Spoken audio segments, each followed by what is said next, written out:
Hello friend, DK academy में आपका स्वागत है। चलिए, आप 10वां क्लास के अगर विद्यार्थी हैं और 2027 में एग्जाम देने वाले हैं तो जानते हैं आपके लिए रामबाण है, संजीवनी बूटी के समान है। इस ऐसा इसलिए कहा जा रहा है कि इससे कोई फालतू क्वेश्चन आएगा नहीं जो इस सीरीज चलाया जा रहा है। और ऐसा इसलिए बताया जा रहा है कि जो 10वां क्लास में आप चैप्टर पढ़ते हैं बाबू, जो आप सब्जेक्ट पढ़ते हैं, उस सब्जेक्ट में सबसे पहले एसएसटी जो आता है, एसएसटी में क्या है, एक इतिहास भी है। क्या है? इतिहास भी है। और उसी इतिहास को आप इंग्लिश में क्या करते हैं? हिस्ट्री करते हैं। क्या करते हैं? हिस्ट्री करते हैं। और इसी हिस्ट्री में बाबू एक चैप्टर है, पहला चैप्टर है यूरोप में राष्ट्रवाद। यूरोप में राष्ट्रवाद है। यूरोप में राष्ट्रवाद है। यूरोप में राष्ट्रवाद जो पहला चैप्टर है, उसी का ऑब्जेक्टिव यहाँ हम लोग निचोड़ करने वाले हैं। और ऑब्जेक्टिव कितना रहेगा? 50 प्लस रहेगा। और जितना प्रीवियस ईयर का क्वेश्चन सब इसी के साथ रहेगा। तो आप देखिए, ज्यादा देरी नहीं किए चलते हैं ऑब्जेक्टिव की ओर। अब बताते हैं आपको इसमें रहेगा क्या रहेगा, नहीं रहेगा, किस टाइप से ऑब्जेक्टिव रहेगा। तो चलिए आते हैं। देखिएगा बाबू, बिना देरी किए जो अभी आपको बताया, पहला क्वेश्चन कहता है क्या, सामाजिक विज्ञान का पहला क्वेश्चन कहता है क्या कि सेडोन के युद्ध में किसकी पराजय हुई थी? किसकी पराजय हुई थी? पहला आपके सामने ऑप्शन है फ्रांस, दूसरा है जर्मनी, और तीसरा है ऑस्ट्रिया, और चौथा है प्रसा। तो आपको पता है कि 1839 ईस्वी में फ्रांस और प्रसा के बीच लड़ाई हुआ था। इसमें कौन हारा था बाबू? फ्रांस क्या हुआ था? हार गया था। फ्रांस क्या हुआ था? हार गया था। इसका पहला आंसर, इसका सही जवाब क्या होगा? ए नंबर इसका राइट आंसर होगा, यानी फ्रांस इसका सही जवाब होगा। चलिए नेक्स्ट क्वेश्चन की ओर बढ़ते हैं, अगला सवाल की ओर बढ़ते हैं बिना देरी किए हुए। दूसरा सवाल क्या कहता है आपके सामने? कहता है क्या कि निम्नलिखित में किसने अपने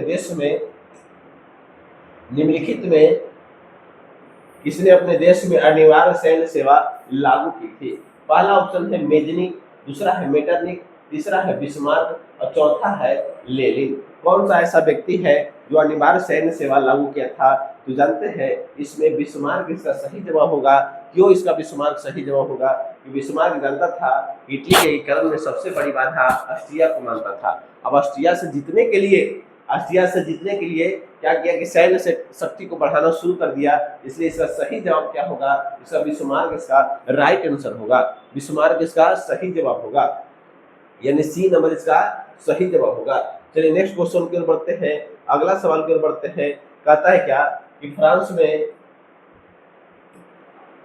में किस शासक वंश की पुनर्स्थापना वियना कांग्रेस द्वारा किया गया था? मतलब फ्रांस में किस शासक वंश की पुनः संस्थापना वियना कांग्रेस द्वारा किया गया था? तो आपको पता होगा कि 1789 में बाबू क्या हुआ था? नेपोलियन बोनापार्ट के द्वारा फ्रांस में क्रांति आया था। और फ्रांस में जब क्रांति आया बाबू, तो क्या एक गरीबों को उत्थान लगा, अच्छा लगा कि कोई व्यक्ति हम लोग को कहने वाला, हम लोग को जानने वाला, हम लोग को आगे बढ़ाने वाला होता है। जैसे ही नेपोलियन बोनापार्ट का पतन होता है तो 1815 ईस्वी में कांग्रेस का वियना सम्मेलन होता है, और उसी में पुनर्स्थापना किसका होता है? बुर्गो वंश का होता है। किसको होता है? बुर्गो वंश का होता है। किसको होता है? सी नंबर इसका सही जवाब होगा। चलिए नेक्स्ट क्वेश्चन की ओर बढ़ते हैं, अगला सवाल की ओर बढ़ते हैं। चौथा नंबर क्वेश्चन कहता है क्या कि निम्नलिखित में कौन जर्मन चांसलर था? निम्नलिखित में कौन जर्मन चांसलर था? जर्मनी का यह चांसलर कौन था? मेजनिक था, हिगेल था, या बिस्मार्क था, या विक्टर म्यूller था? क्या इसका सही जवाब होगा? इसका राइट आंसर होगा बाबू बिस्मार्क इसका सही जवाब होगा। बिस्मार्क इसका सही जवाब होगा। चलिए नेक्स्ट क्वेश्चन की ओर बढ़ते हैं, अगला सवाल की ओर बढ़ते हैं। 5वां नंबर क्वेश्चन कहता है क्या कि 5वां नंबर सवाल कहता है 1954 का जेनेवा समझौता के क्रियान्वयन की देखभाल हेतु गठित त्रिदशीय अंतर्राष्ट्रीय निगरानी आयोग का सदस्य निम्न में कौन नहीं था? कहता है क्या कि 1954 में का जेनेवा जो सम्मेलन के समझौता क्रियान्वयन की देखभाल हेतु गठित त्रिदशीय अंतर्राष्ट्रीय निगरानी आयोग का सदस्य निम्न में कौन नहीं था? इसका ऑप्शन है भारत, कनाडा, पोलैंड, फ्रांस। क्या होगा सही जवाब, क्या होगा बाबू, इसका जानते हैं सही जवाब क्या होगा, फ्रांस इसका राइट आंसर होगा, यानी डी नंबर इसका सही जवाब होगा, डी इसका सही जवाब होगा। चलिए नेक्स्ट क्वेश्चन की ओर बढ़ते हैं, अगला सवाल की ओर बढ़ते हैं। अगला सवाल क्या कहता है सुनिएगा,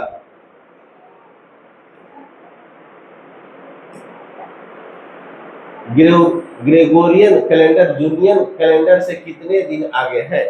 कहता है ग्रेगोरियन कैलेंडर जूलियन कैलेंडर से कितने दिन आगे चलता है, 10 दिन, 12 दिन, 13 दिन, 15 दिन, कितना दिन आगे चलता है। इसका सही जवाब क्या होगा बाबू, जल्दी से सुन लीजिए, इसका सही जवाब होगा 13 दिन, इसका राइट आंसर होगा, 13 दिन इसका सही जवाब होगा। चलिए नेक्स्ट क्वेश्चन की ओर बढ़ते हैं, अगला सवाल की ओर बढ़ते हैं। कहता है क्या,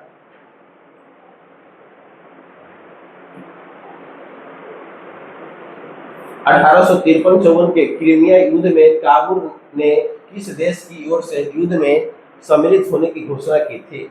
पहला ऑप्शन है फ्रांस, दूसरा है ऑस्ट्रिया, तीसरा है जर्मनी, चौथा है पोलैंड। क्या होगा सही जवाब, इसका क्या होगा बाबू, इसका राइट आंसर क्या होगा, इसका सही जवाब होगा फ्रांस, इसका सही जवाब होगा, फ्रांस इसका सही जवाब होगा। वन लाइनर का है, जितना जल्दी टिक लगाएंगे उतने जल्दी सही होगा बाबू। चलिए 8 नंबर क्वेश्चन सुनिएगा, 8 नंबर क्वेश्चन कहता है क्या, 8 नंबर क्वेश्चन कहता है,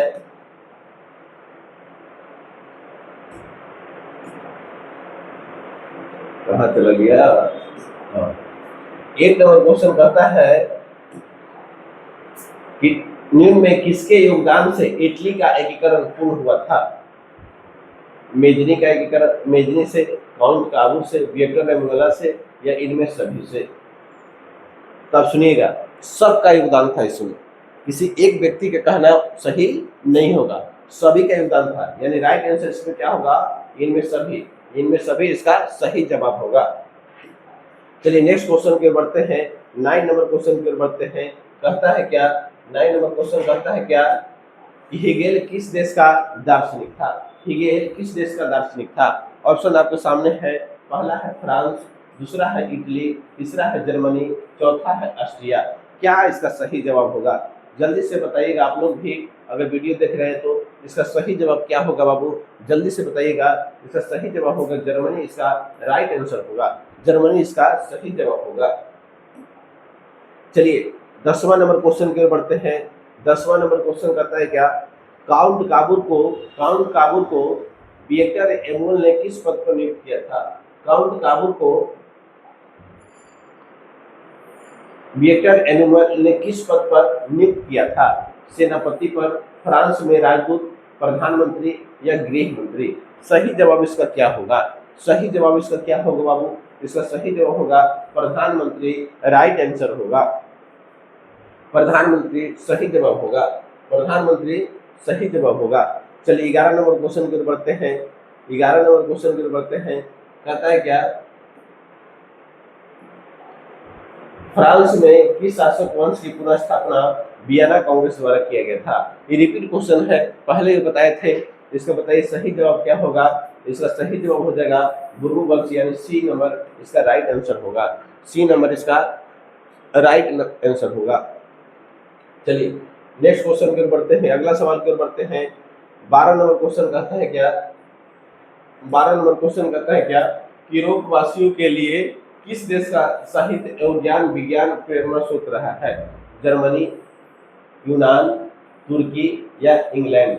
क्या इसका सही जवाब होगा बाबू, इसका सही जवाब क्या होगा, इसका सही जवाब होगा यूनान, इसका राइट आंसर है। यूनान शुरू से ही आयुर्वेदिक, डॉक्टरी, चिकित्सक, इस सब चीज में आगे रहता था, ज्ञान साहित्य में सबसे आगे रहता था। यूनान का ही दिन है, लोग डॉक्टर बने और इंजीनियर बने, आगे बढ़े शिक्षा में बढ़ते गए। चलिए 13 नंबर क्वेश्चन देखेंगे। 13 नंबर क्वेश्चन कहता है क्या, कि मेजनी का संबंध किस संगठन से था। मेजनी का संबंध किस संगठन से था, लाल सेना से, कार्बो नदी से, फिलिक हेक्टेरिया से, या डायट से। क्या होगा बाबू, इसका राइट आंसर क्या होगा, इसका सही जवाब होगा कार्बो नदी, इसका राइट आंसर होगा, यानी बी नंबर इसका सही जवाब होगा। मेजनी का संबंध किस संगठन से था, कार्बो नदी से था। चलिए अगला सवाल की ओर बढ़ते हैं। कहता है क्या कि जर्मन राइन राज्य का निर्माण किसने किया था? लुई 18वां ने, नेपोलियन बोनापार्ट ने, नेपोलियन थर्ड ने, बिस्मार्क ने। सही जवाब इसका क्या होगा? राइट आंसर इसका क्या होगा बाबू? इसका सही जवाब होगा नेपोलियन बोनापार्ट। क्या होगा? नेपोलियन बोनापार्ट इसका राइट आंसर होगा, यानी बी नंबर इसका सही जवाब है।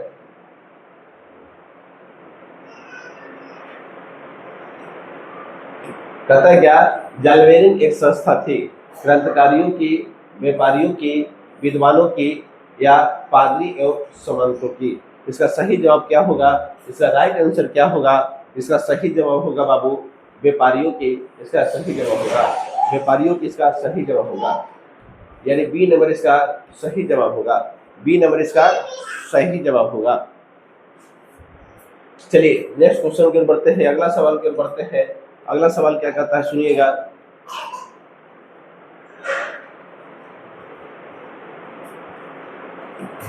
रक्त एवं लौह की नीति का अवलंबन किसने किया था?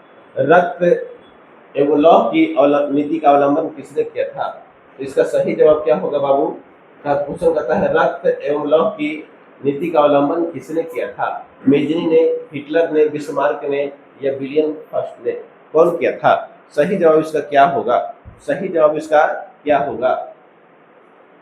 तो बताइए, ये आप अगर पढ़े होंगे तो आपको याद होगा कि बिस्मार्क इसका सही जवाब होगा। बिस्मार्क इसका सही जवाब होगा, यानी सी नंबर इसका सही जवाब होगा। चलिए क्वेश्चन नंबर 17 की ओर बढ़ते हैं, अगला सवाल की ओर बढ़ते हैं। अगला सवाल कहता है बाबू क्या कि ओटो निम्नलिखित में कहाँ का राजा घोषित किया गया?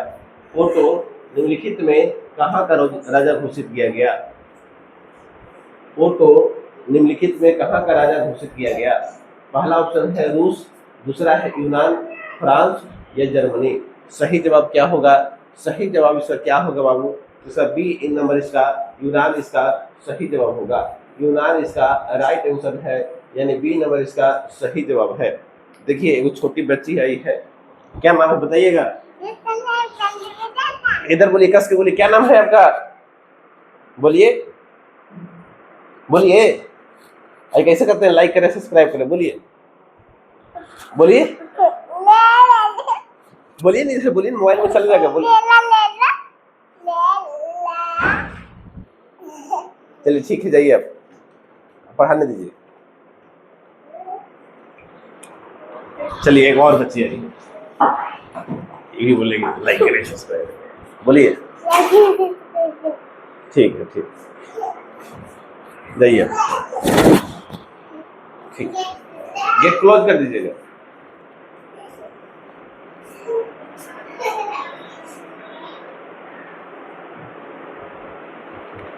चलिए हम लोग चल रहे थे, कहते क्या ओटो निम्नलिखित में कहाँ का राजा घोषित किया गया? इसका सही जवाब होगा बी नंबर इसका राइट आंसर होगा।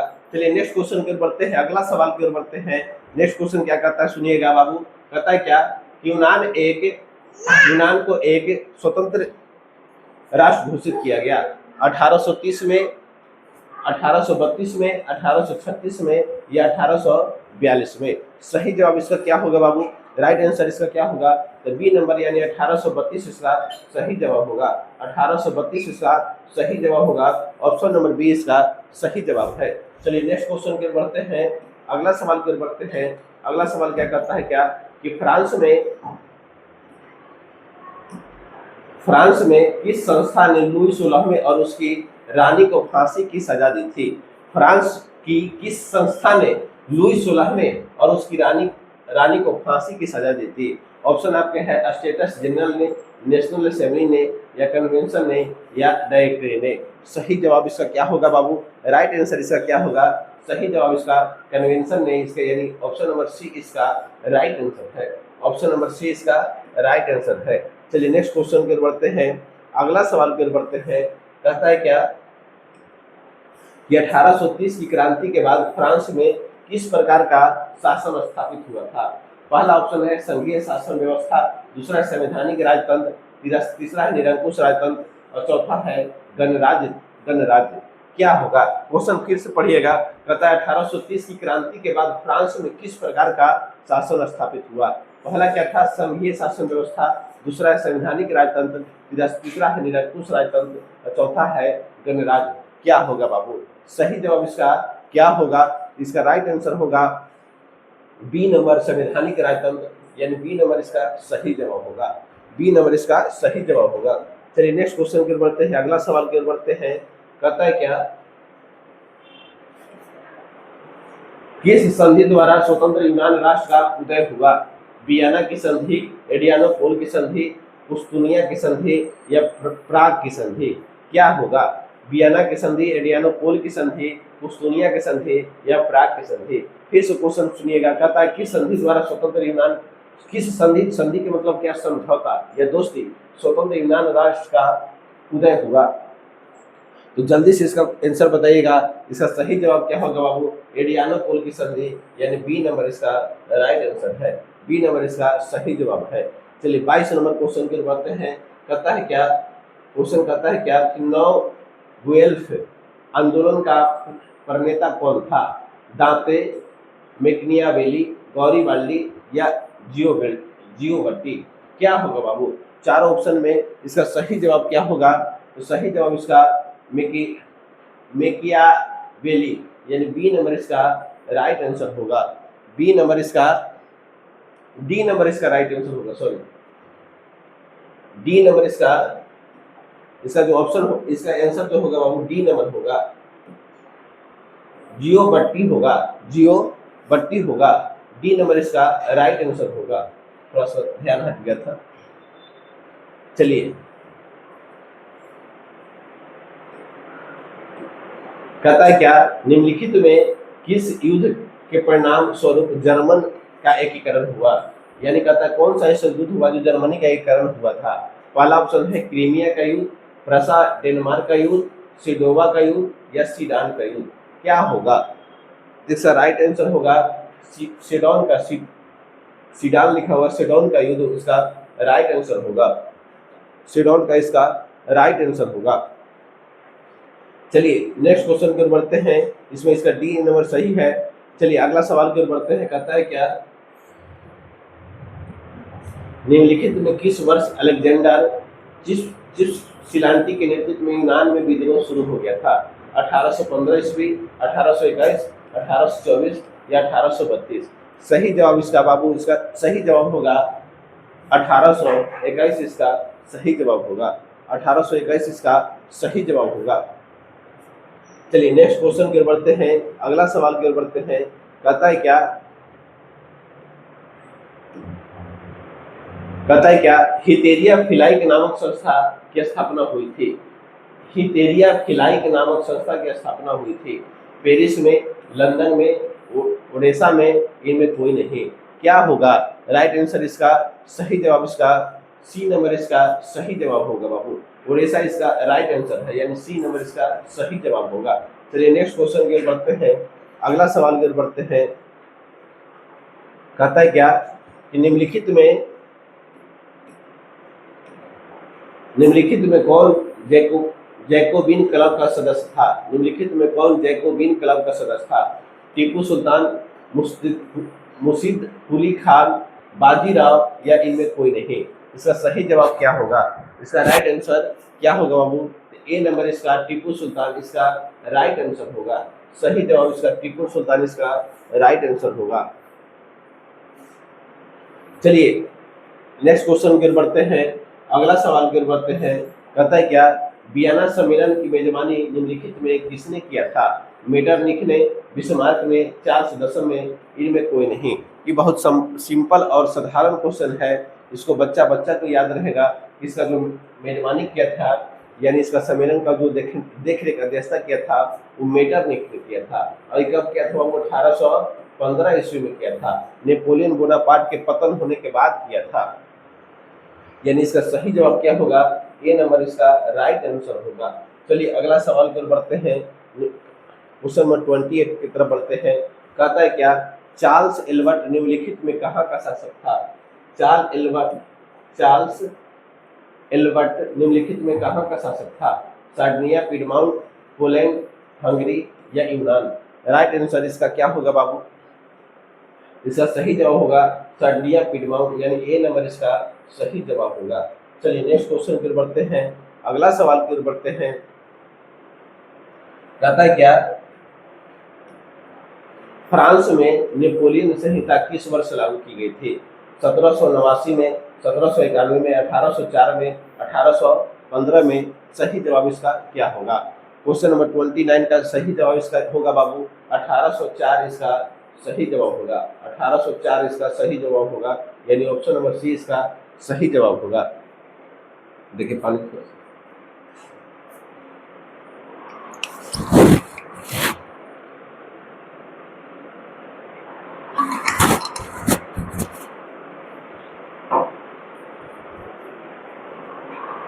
चलिए नेक्स्ट क्वेश्चन के बढ़ते हैं, अगला सवाल के बढ़ते हैं। कहता है क्या, हंगरी की अधिकांश जनता कौन भाषा बोलती है? हंगरी की अधिकांश जनता कौन भाषा बोलती है? इतावली, मैग्यार, फ्रेंच, पोलिश? क्या बोलती है? हंगरी की कौन सी भाषा बोलती है? इसमें मैग्यार इसका राइट आंसर होगा। हंगरी में जनता सबसे ज्यादा मैग्यार बोलती है, यानी बी नंबर इसका राइट आंसर है। चलिए नेक्स्ट क्वेश्चन की ओर बढ़ते हैं। क्वेश्चन नंबर 31 कहता है क्या, नेपोलियन ने जर्मनी में किस संघ की स्थापना की थी? कहता है कि नेपोलियन ने जर्मनी में किस संघ की स्थापना की थी? पहला है ट्रांसपोडेंट संघ, सिसिलेपाइन संघ, राइन संघ, या इनमें कोई नहीं? चलिए नेक्स्ट क्वेश्चन नंबर 31 देखिएगा। कहता है क्या कि नेपोलियन ने जर्मनी के किस संघ की स्थापना की थी? ट्रांसपेडोन संघ, सिसिलेपाइन संघ, या राइन संघ? इसका सही जवाब जो होगा बाबू राइन संघ इसका राइट आंसर होगा, यानी ऑप्शन नंबर सी इसका सही जवाब होगा। चलिए नेक्स्ट क्वेश्चन की ओर बढ़ते हैं, अगला सवाल की ओर बढ़ते हैं। अगला सवाल क्या कहता है सुनिएगा, वियना सम्मेलन का आयोजन किस वर्ष हुआ था? अभी कुछ देर पहले बताए थे वियना सम्मेलन के बारे में कि वियना जो सम्मेलन का आयोजन किस वर्ष हुआ था? ऑप्शन है 1804, 1805, 1815, 1830। इसका राइट आंसर क्या होगा? 1815 इसका सही जवाब होगा। चलिए नेक्स्ट क्वेश्चन की ओर बढ़ते हैं, अगला सवाल की ओर बढ़ते हैं। अगला क्वेश्चन कहता है क्या कि किस वर्ष गौरीवाल्डी ने रोम पर आक्रमण करने की योजना बनाई थी? किस वर्ष गौरीवाल्डी ने रोम पर आक्रमण करने की योजना बनाई थी? 1862, 1870, 1872, 1876? क्या होगा बाबू? राइट आंसर इसका क्या होगा? इसका सही जवाब होगा 1862 इसका सही जवाब होगा, यानी ऑप्शन नंबर ए इसका सही जवाब होगा। चलिए नेक्स्ट क्वेश्चन की ओर बढ़ते हैं, अगला सवाल की ओर बढ़ते हैं। नेक्स्ट क्वेश्चन कहता है क्या, बुर्गो राजवंश का शासन किस देश में था? कहता है क्या, बुर्गो राजवंश का शासन किस देश में था? रूस में, इंग्लैंड में, फ्रांस में, या अमेरिका में? कहाँ था? इसका सही जवाब होगा फ्रांस इसका राइट आंसर होगा। सी नंबर इसका सही जवाब होगा। सी नंबर इसका सही जवाब होगा। चलिए नेक्स्ट क्वेश्चन की ओर बढ़ते हैं, अगला सवाल की ओर बढ़ते हैं। अगला सवाल कहता है क्या बाबू, मासीले किस देश की राष्ट्रभक्ति का गीत है? मासीले किस देश की राष्ट्रभक्ति का गीत है? इटली का, जर्मनी का, रूस का, फ्रांस का? क्या होगा सही जवाब इसका? क्या होगा जल्दी से बताइएगा। फ्रांस इसका राइट आंसर होगा, यानी डी नंबर इसका सही जवाब होगा। चलिए नेक्स्ट क्वेश्चन की ओर बढ़ते हैं, अगला सवाल की ओर बढ़ते हैं। नेक्स्ट क्वेश्चन क्या कहता है सुनिएगा कि सन 1870 में फ्रांस और प्रसा के बीच युद्ध कहाँ हुआ था? जो पहला ये क्वेश्चन था आपको बताए थे, तो ऑप्शन देता सेडोन, सिडेवा, या साइडाइन, या फ्रैंकफर्ट? क्या होगा बाबू इसका? इसका सही जवाब क्या होगा? तो ऑप्शन नंबर ए, यानी सोडोन इसी कहा गया है, सोडोन में ही लड़ाई हुआ था, यानी ऑप्शन नंबर ए सही जवाब है। अब आपको पता है इस लड़ाई में कौन हारा था? फ्रांस की हार हुई थी, फ्रांस की हार हुई थी। चलिए नेक्स्ट क्वेश्चन की ओर बढ़ते हैं, अगला सवाल की ओर बढ़ते हैं। अगला सवाल क्या कहता है सुनिएगा,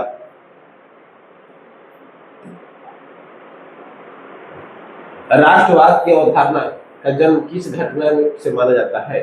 पुनर्जागरण, धर्म सुधार आंदोलन, फ्रांस की क्रांति, गौरवपूर्ण क्रांति। क्या होगा सही जवाब, क्या होगा बताइएगा।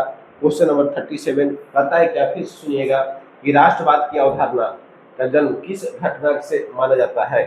पुनर्जागरण से, धर्म सुधार आंदोलन से, फ्रांस की क्रांति से या गौरवपूर्ण क्रांति से। क्या होगा इसका सही जवाब, क्या होगा बाबू। इसका सही जवाब होगा फ्रांस की क्रांति। फ्रांस की क्रांति में पहली बार 1789 में कौन लेकर आया था, नेपोलियन बोनापार्ट लेकर आया था। नेपोलियन बोनापार्ट लेकर आया था, वहीं से क्या क्रांति पूरे यूरोप में राष्ट्रवाद का लहर दौड़ गया था। चलिए अगला क्वेश्चन सुनिएगा, कहता है क्या, नेक्स्ट क्वेश्चन सुनिएगा। मेटरनिख, मेटरनिख यह होना चाहिए, कौन था। रूस का जार, ऑस्ट्रिया का चांसलर, फ्रांस का सम्राट या प्रसा का चांसलर। इसका सही जवाब क्या होगा बाबू। इसका राइट आंसर होगा ऑस्ट्रिया का चांसलर, यानी बी नंबर इसका सही जवाब होगा। चलिए नेक्स्ट क्वेश्चन की ओर बढ़ते हैं, अगला सवाल की ओर बढ़ते हैं। क्वेश्चन नंबर 39 कहता है क्या, यंग इटली की स्थापना किसने किया था। यंग इटली की स्थापना किसने किया था। तो आपको पता होगा कि काबुल होना चाहिए, यहाँ पे काबुल होना चाहिए। मेजनी ने, बिस्मार्क ने या गौरीबाल्डी ने। क्या होगा सही जवाब, इसका क्या होगा बाबू। इसका सही जवाब जो होगा मेजनी ने किया था। कब किया था, 1831 ईस्वी में किया था। 1831 ईस्वी में किया था। कौन किया था, मेजनी ने किया था। कौन किया था, मेजनी ने किया था। चलिए यंग यूरोप की स्थापना, यंग यूरोप की स्थापना, यंग यूरोप की स्थापना कब हुई थी, कब हुई थी। तो इसमें डेट सही दिया हुआ है या गलत दिया हुआ है। डेट इसमें गलत दिया हुआ है, डेट इसमें गलत दिया हुआ है। क्यों, इसलिए कह रहे हैं कि जो यंग, अभी यंग क्या बोलते हैं, यंग इटली जब हम अभी देखें तो उसको 1831 देखें और इसका 1834 इसका राइट आंसर होगा, यानी 1834 इसका सही जवाब होगा। ये जो ऑप्शन है सब गलत है, 1834 इसका सही जवाब होगा। यंग इटली का अगर बात करेंगे तो 1831 इसका सही आंसर होगा। यंग यूरोप की बात करेंगे तो 1834 इसका सही जवाब होगा। चलिए अगला क्वेश्चन की ओर बढ़ते हैं। कहता है क्या, सीडोन के युद्ध में, सीडेवा के युद्ध में किसकी पराजय हुई थी। ऑस्ट्रिया की, प्रसा की, नेपल्स की या सर्टिनिया की। चलिए इसका सही जवाब क्या होगा। अभी कितना बार इसको देखे हैं, इसमें पराजय किसका हुआ था बाबू।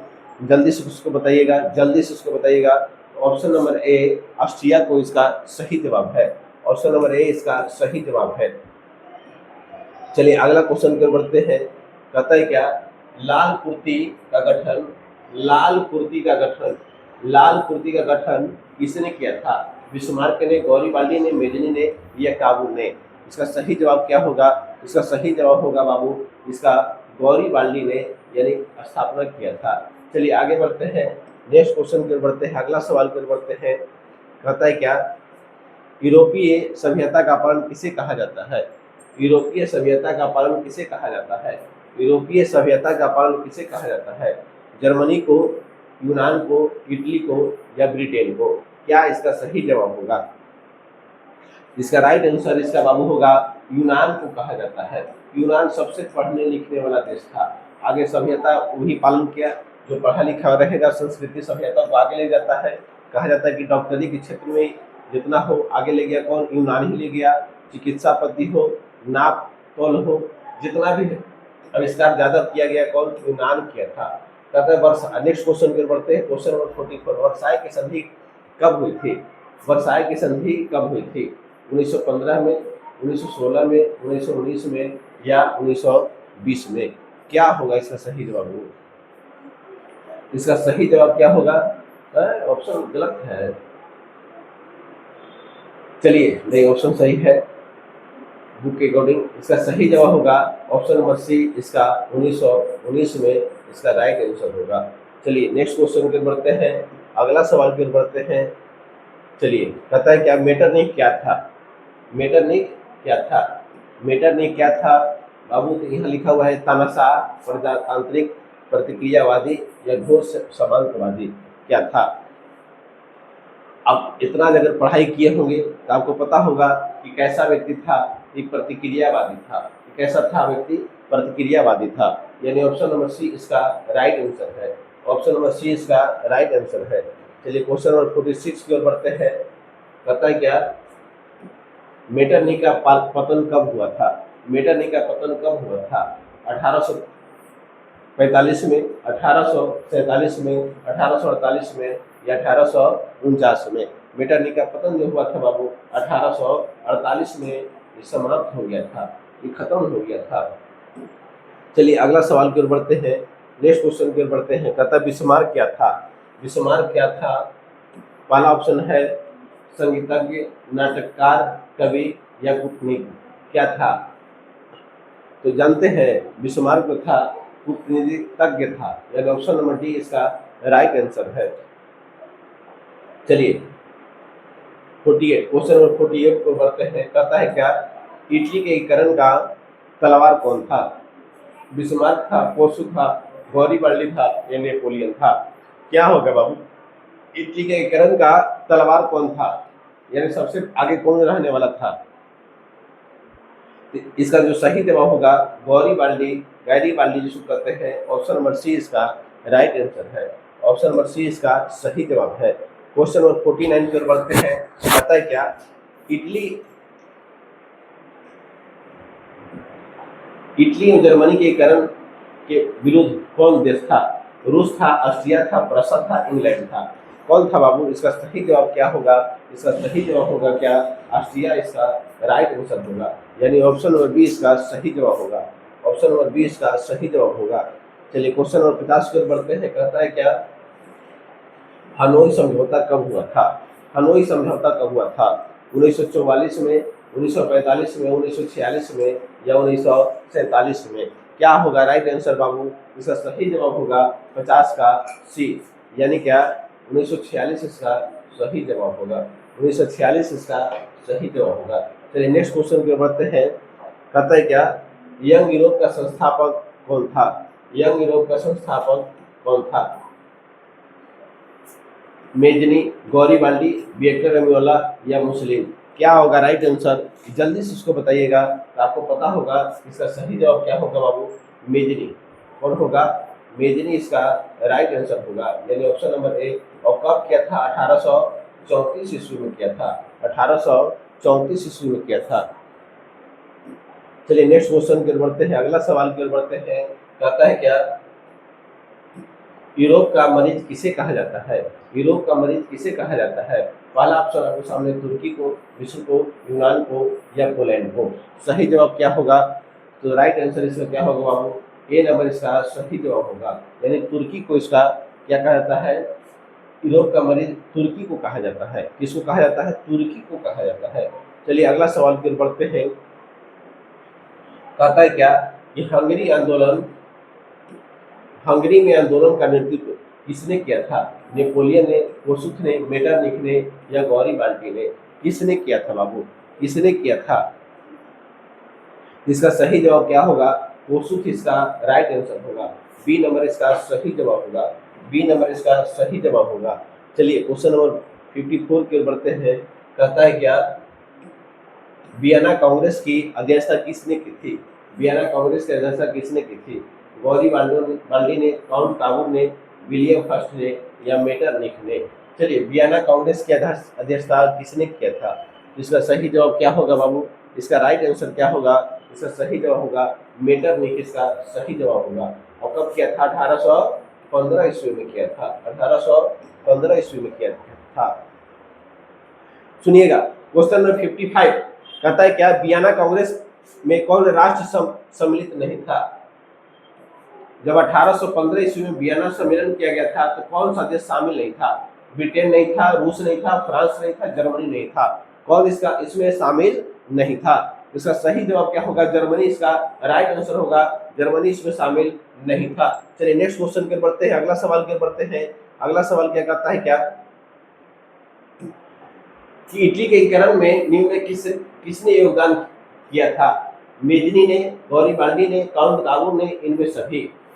ये आपको पता है कि सभी का योगदान था, कोई एक व्यक्ति तो था नहीं। सभी लोग अपने से क्या किया था, मेहनत किया था। इसका सही जवाब क्या होगा, डी नंबर इसका सही जवाब होगा। चलिए अब सुनिएगा बाबू, जिनेवा संधि कब हुई, 1954 ईस्वी में, 1952 ईस्वी में, 1950 ईस्वी में या 1985 ईस्वी में? क्या होगा बाबू इसका सही जवाब, इसका क्या होगा, राइट आंसर इसका क्या होगा, इसका 1954 इसका सही जवाब आंसर है, 1954 इसका सही जवाब होगा। चलिए नेक्स्ट क्वेश्चन के बढ़ते हैं, अगला सवाल की बढ़ते हैं। कहता है क्या कि मेजनी का संबंध किस संगठन से है, लाल सेना से, कार्बोनरी से, डाइट से या जलवेरिन से? किससे है बाबू, इसका सही जवाब क्या होगा, तो कार्बोनरी इसका सही जवाब होगा, बी नंबर इसका सही जवाब होगा। यानी मेजनी का संबंध किस संगठन से था, तो कार्बोनरी से था। अब सुनिए अगला क्वेश्चन कहता है क्या कि राष्ट्रीय आंदोलन का केंद्र जोन विश्वविद्यालय कहाँ स्थित है? कहता है क्या राष्ट्रीय आंदोलन का केंद्र जेना विश्वविद्यालय कहाँ स्थित है? ऑप्शन है इटली है, जर्मनी है, रूस है, ग्रेट ब्रिटेन है। क्या होगा इसका सही जवाब बाबू, इसका राइट आंसर क्या होगा, इसका सही जवाब होगा जर्मनी, इसका राइट आंसर होगा, यानी ऑप्शन नंबर बी इसका सही जवाब है। चलिए नेक्स्ट क्वेश्चन पर बढ़ते हैं।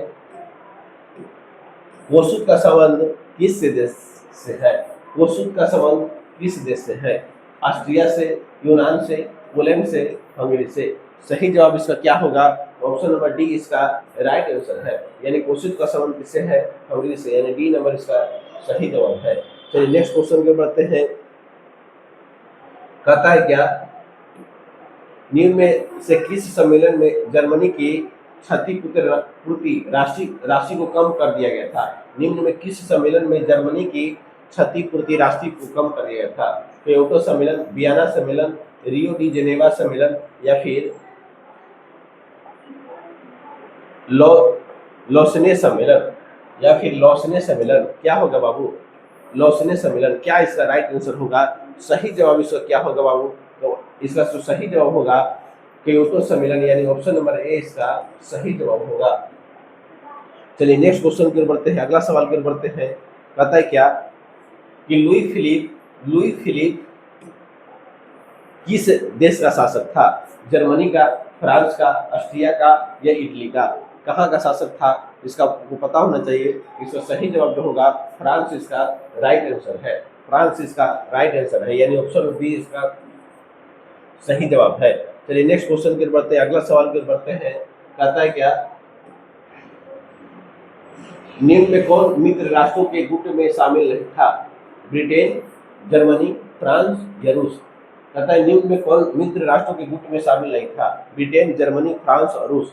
चलिए चार ऑप्शन आपके सामने है, जल्दी से उसको बताइएगा इसका सही जवाब क्या होगा। जर्मनी यानी बी नंबर इसका सही जवाब होगा, बी इसका राइट आंसर होगा। चलिए नेक्स्ट क्वेश्चन की ओर बढ़ते हैं, अगला सवाल की ओर बढ़ते हैं। अगला सवाल क्या कहता है सुनिएगा। कहता है क्या कि यूरोपियन सभ्यता का पालन किसे कहा जाता है? यूनान को, पुर्तगाल को, इंग्लैंड को या पोलैंड को? किसे कहा जाता है बाबू? इसका राइट आंसर क्या होगा, इसका सही जवाब होगा यूनान, इसका सही जवाब होगा, यूनान इसका सही जवाब होगा। चलिए नेक्स्ट क्वेश्चन की ओर बढ़ते हैं, अगला सवाल क्या कहता है इटली का एकीकरण कब पूर्ण हुआ? इटली का एकीकरण कब पूर्ण हुआ? 1861 में, 1871 में या 1720 में या 1817 में? क्या होगा बाबू, इसका सही जवाब क्या होगा, इसका राइट आंसर क्या होगा? इसका सही जवाब होगा 1871 इसका राइट आंसर होगा, यानी ऑप्शन नंबर बी इसका सही जवाब होगा। चलिए नेक्स्ट क्वेश्चन की ओर बढ़ते हैं। कहता है क्या कि रक्त और लौह की नीति का अवलंबन किसने किया था? ऑप्शन है गौरीवाल्डी, मेजनी, बिस्मार्क या नेपोलियन ने? कौन किया था, जल्दी से बताइए। तो इसका सही जवाब जो होगा बिस्मार्क इसका राइट आंसर होगा, बिस्मार्क इसका सही जवाब होगा। चलिए नेक्स्ट क्वेश्चन की ओर बढ़ते हैं, अगला सवाल की ओर बढ़ते हैं। अगला सवाल कहता है क्या कि जर्मन राइन राज्य का निर्माण किसने किया था? लुई 18वां, नेपोलियन बोनापार्ट, फिर नेपोलियन थर्ड या बिस्मार्क? चलिए कहता है क्या जर्मन राइन राज्य का निर्माण किसने किया था? तो जल्दी से इसका सही जवाब होगा बाबू इसका सही जवाब होगा नेपोलियन बोनापार्ट, इसका राइट आंसर होगा, यानी बी नंबर इसका सही जवाब होगा। चलिए और नेक्स्ट क्वेश्चन के बढ़ते हैं, अगला सवाल पे बढ़ते हैं। कहता है क्या कि फ्रांसीसी क्रांति कब हुई थी? फ्रांसीसी क्रांति कब हुई थी?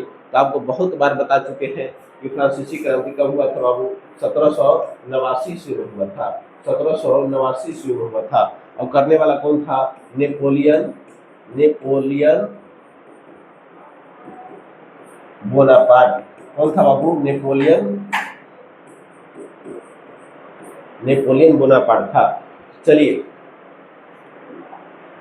इस 68 क्वेश्चन का निचोड़ आपके यूरोप में राष्ट्रवाद का कराया गया। इतना अगर आप वीडियो देख लेते हैं, ऑब्जेक्टिव अगर याद कर लेते हैं, इससे कोई ऑब्जेक्टिव फालतू पूछने वाला नहीं है। इसी के साथ आपका ये क्लास खत्म किया जाता है। मिलते हैं दूसरा चैप्टर में, जो आपका दूसरा हिस्ट्री का चैप्टर है। इसी तरह से प्रत्येक दिन प्रत्येक क्लास में जितना ऑब्जेक्टिव आया है, आने की संभावना है, किया जाएगा। अगर वीडियो अच्छा लगे, अगर लगे कि किसी को वीडियो से फायदा होने वाला है, तो शेयर और सब्सक्राइब जरूर करिएगा। धन्यवाद।